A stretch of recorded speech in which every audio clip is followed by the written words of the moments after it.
Perfect. So let's go back to you, Michael. What about, key business milestones that you're looking for evaluating your business? What are you trying to do going forward, and how are you going to really, feel like it's a win?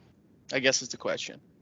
Of course. So, we look at a couple of different things. First of all, a couple of years ago, we really went through and redid our books, redid how we did all our accounting so that we really can get a better, financial eye on everything.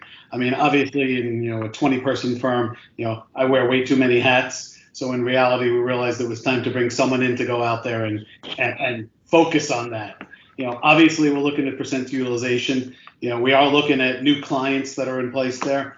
And anything that's going to make my Microsoft PDM recognize me a little more, because now in the new world, it's great to be a managed partner that's out there, but every biweekly meeting they have live BI as to what I'm actually going out there. So we are looking at new wins, licensing that's out there, of course profitability, and engineer utilization, because as you run these great campaigns and things that we talked about in market, you got to put up or shut up. You got to make sure that you can't turn down those projects, and nothing can be delayed in today's days.